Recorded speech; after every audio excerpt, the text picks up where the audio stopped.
As we say, they've got Jeff Garcia to throw the ball. Their main receivers are Alan Pitts, Dave Sapunjas. How does anybody in the world playing defense leave Alan Pitts standing wide open in that corner of the end zone? Or as you said, that area code. Dial up the cell number, baby. There's nobody else in the picture. If this Edmonton Eskimo team gets pretty cocky, this Calgary offense can make a lot of things happen very quickly and get their tails back into this ball game. 34-21 in this third quarter. Touchdown number 10 on the year for Alan Pitts, and Danny Barrett has rallied the troops. They've got a ways to come back yet, but they're not out of it. 1:01 to go in the third quarter. The numbers for this guy are unbelievable. 4 of the last 6 years, he's had over 100 receptions. 5 of the last 6 years, he's gone over 1,000 yards. 4 of 6 years, he's had 11-plus touchdowns. Look at him. He's right in the middle. There's 3 guys there. You've got 3 guys, not 2 guys looking at that. The one guy there, number 24. Cavis Reed jumps up, doubles up on the short guy, leaves Alan Pitts running the corner out way behind him. Now here's how I did it, Danny. You see, I faked them all out there. Nice try. You'll just see, receivers always tell you when they go back to the huddle, they're always open. Now he'll go back and say, now listen, if you want to win this game and I really want to make you look good, just throw the ball more often to me. We'll get the job done. Kept the key on that last drive. Danny Barrett getting positive yards on first down. Well, they were second and short. And another big stupid penalty aided them to get closer. Gizmo Williams. Fumble! Hey, the Stampeders have got it. Now, was he down? No. Roger Renson comes up with the football, and the Stampeders are back on offense. You remember a couple of big times that took place in the second quarter when the Calgary Stampeders turned the ball over a few times to the Edmonton Eskimos. Now it looks like it's payback time. The Eskimos are giving the ball back to the Calgary Stampeders at a crucial time of the game. Kev, this is not something Gizmo does very often, and that's fumble the football. Roger Renson coming up with a big play for the Stampeders, who have the football at the Eskimo 41-yard line. Number 44 is Ray Biggs that gets his shoulder on there. Gibbs is trying to make something big happen, but comes up with the turnover. Lots of time for Danny Barrett, broken up by Hagan on the far side. Sapunjas, the intended receiver. The ball took a little too long to get there.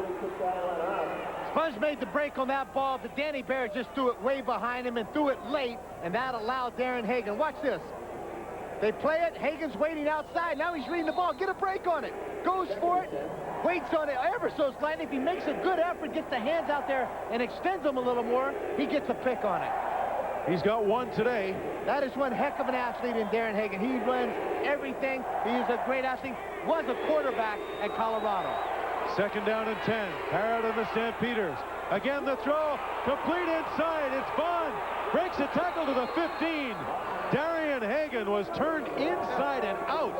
I mean, he looked out, and the ball went in, and it's a 21-yard gain. It never fails. I'm trying to get him an opportunity to run for mayor of this city. Now he's going to make me look bad. Look at number 3 right up there on about the 30-yard line.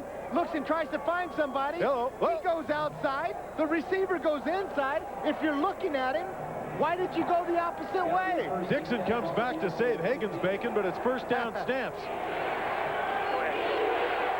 Movement on the line. Here comes the blitz. Barrett throws complete into the near flat. Travis Moore fights his way down inside the 5. And when we come back, the Calgary Stampeders will be looking to narrow the gap even more. It's been Danny Barrett and the Stamps for the last few minutes. Get the fourth quarter coming up.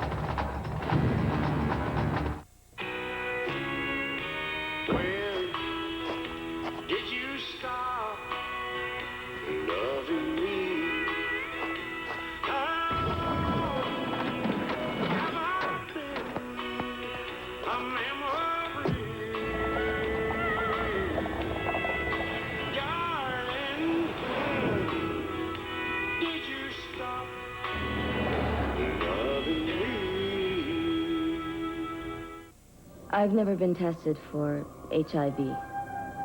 I should be. Everyone should be. So, I'm gonna get an HIV test right now. Watch me. Call this toll-free number now to order an HIV test kit, an important new product developed for our times by Home Access Health. The kit arrives discreetly and includes everything you need to collect a number-coded sample, send it to our certified lab, and get your accurate, anonymous results in 3 business days by phone. Home Access. Fast, easy, confidential, reliable. The kit costs $49.95. HIV testing is part of life today, so go to your doctor, go to your clinic, or just go to your phone and call 1-800-HIV-TEST. I'm okay. I'm okay. Home Access, making you feel right at home.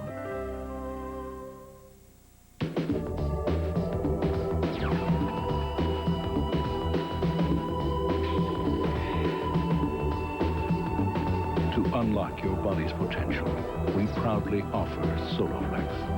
32 old-fashioned iron-pumping exercises, each correct in form and balance, all on a simple machine that fits in the corner of your home. For a free brochure, call anytime.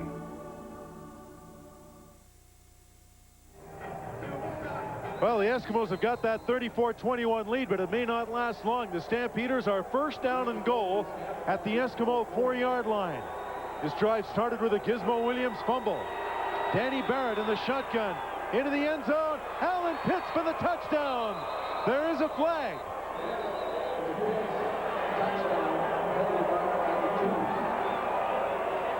Melvin Hunter is motioning it's against the Eskimos. Illegal substitution. Against the Stampeders. Ineligible receiver. Calgary number 18. First down repeated. What happened was the wideout on that side. We're going to see if we can take a look at it. Alan Pitts, in the Canadian Football League, you try to get a running start toward the line of scrimmage. You still have to have 5 offensive linemen and 2 receivers up on the line. You have to have 7. Alan Pitts makes a run. He becomes the 8th guy and makes himself ineligible. Well, it's now first down and goal at the 14. Lots of time for Barrett. He's got Pitts again. Jump ball, incomplete. Great play in the end zone by Rogers. Barrett wanted Pitts. Terrific defensive effort by Glenn Rogers Jr. that time. 1-on-1 against the top receiver, if what not the top, one of the top guys in this whole league, Alan Pitts. Ball thrown high. Alan Pitts at 6'4", goes up to get it. Glenn Rogers says no way, gets the left hand up out there. He was using all of the end zone, and it's now second down and goal from the 14.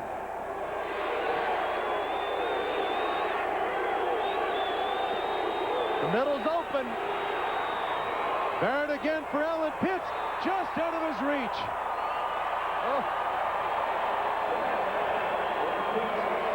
Number 3, Darian Hagan, having a little conversation with the official back there. Alan Pitts gave him a slight shove, little push-off to create some separation. Had a hard time picking up the football. The left of your screen, Danny Barrett's going to hang the ball up, run it to the corner. See if we can see a little push happen about the goal line. Alan Pitts got turned around, just could not pick up the ball in the air. He was locked up with Hagan, and as you said, Kep, just broke a little bit too late for the ball. Good throw by Barrett, but the Stampeders will have to settle for 3. And how big that penalty against Alan Pitts. That cost him 4 points. The field goal is good by McLaughlin, and it's now a 10-point ball game with 13:43 to go, thanks to Mark McLaughlin's field goal. Don't go away.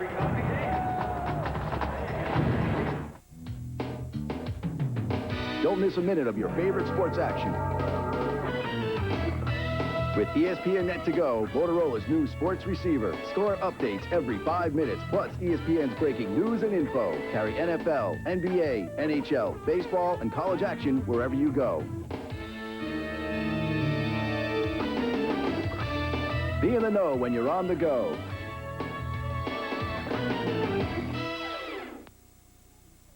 The Wall Street Journal keeps you on the cutting edge with news and insights that can affect you personally and professionally. Subscribe now and have the Journal delivered to your home or office. And with your paid subscription, you'll also receive our free personal finance software to help you make smart decisions. Get 10 weeks of the journal and the software for only $3.80 a week. Call now, 800-327-8400. That's 800-327-8400 for the Wall Street Journal. Mark McLaughlin gets his leg into it. It's a 10-point ball game, and the Gizmo will try it again. He's across his 30. He's got some room. 40, look out. And dropped at the 45. Ray Biggs down there to make the tackle on Henry the Gizmo Williams. It's a 19-yard return, only a 53-yard kickoff. 13:38 to go, fourth quarter at Commonwealth Stadium in Edmonton. The Eskimos lead the Calgary Stampeders 34-24. I'm Jeff Currier with Dan Kepley. Glad to have you aboard with us on ESPN2's coverage of the Canadian Football League. Danny McManus, 9 years out of Florida State, the Eskimo quarterback. 3 touchdowns today. He's been intercepted twice. Hands off to Tony Burst, who will pick up a yard or two. Burst now the prime ball carrier with Eric Blunt out with an ankle injury. Good point right there. Exactly what I was going to say, Jeff. This changes a bit of their offense. This guy has been utilized primarily as a blocking back, a fullback. They threw the ball to him a little bit coming out of the backfield, but now he's going to be the guy that's got to carry the mail, and they've got to make possession drives, move the chains, keep the ball in their hands. It's going to make it a lot harder for the Eskimos to run the ball and eat up the clock. Without Eric Blunt in the lineup, they're now in an obvious passing situation on 2nd down and 8. McManus throws, has his man. Will he get the first down? Should have it. Great effort. Great individual effort by Flutie. Darren Flutie's taken down by Anthony McClanahan, but he stretched forward and gets up a little bit the worse for wear. But, you know, for a guy who's not a real big man, Darren Flutie shows tremendous toughness, takes a lot of hits, breaks the tackle by Kellogg, first down. And you're exactly right. I mean, this guy stands, he's 5'10", 175 pounds, not an ounce of fat on him anywhere, may have the lowest body fat content on the team, and he is strong. He makes a lot of things happen. He breaks tackles. Check Big Daddy Marvin Pope coming off the corner. Boy, he's been Bill quiet Johnson, today. the 2 tackles, along with Tony Burst in the backfield, doing a good job funneling those people by the quarterback so that Danny Mack can step up, have a clear vision down the field. Marvin Pope has been quiet today. We haven't called his number a lot. It's in fact 3rd down and inches to go.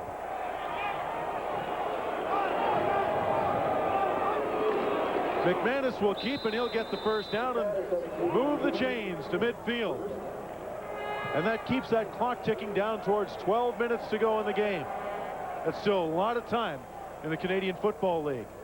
And there's only one other guy that's more excited to have the clock move than Danny Mack. That would be you, so you can get away and catch a flight after this ball game. You got a quick flight to catch.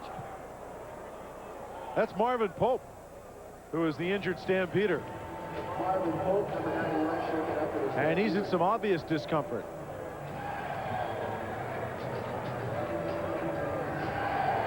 Looks like they're attending to his neck there, Kep. Big Daddy Marvin Pope, as you said, out of Ohio Central, played the middle linebacker for a number of years up until last year. They've moved him from the middle. They had Alondra Johnson playing the outside. Then they moved Marvin to the rush in. They moved Alondra back into the middle. Marvin's been kind of in and out of Wally Buono's doghouse over the course of this season. But I tell you what, this guy is a competitor. You want him on your ball club, and you want him protecting your back in the alley. Steve Anderson comes in to take up that spot. He's all right. Big Daddy's okay. 34-24, the Eskimos out front. 11:40 to go. McManus throws over the middle, dropped by Eddie Brown. And he's a little bit on the left. Well, if we take a look at this, we get a chance to see it after the play.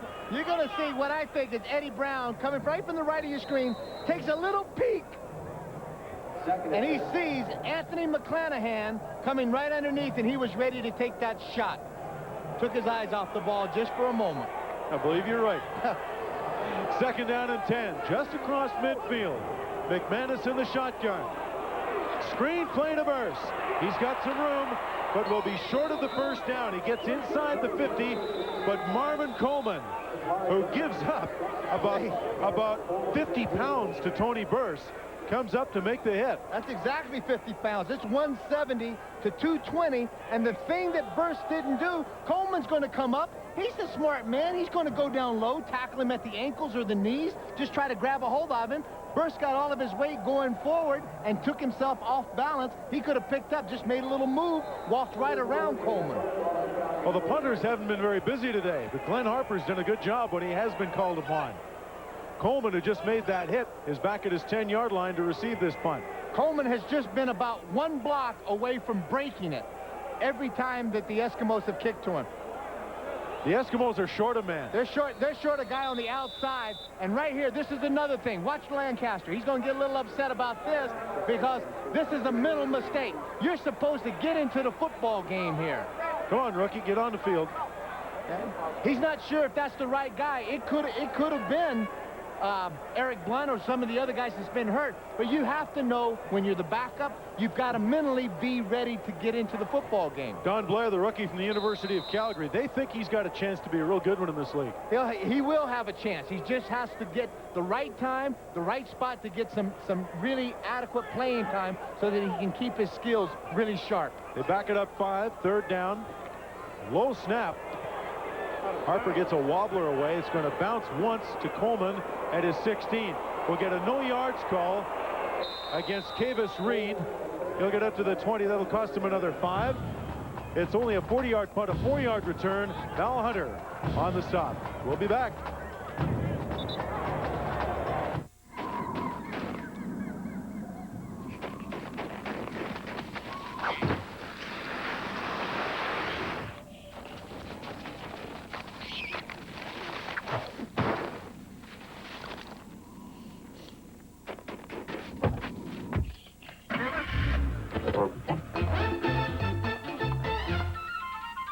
Traction control is now standard on all BMWs because we all have places to go. It's time.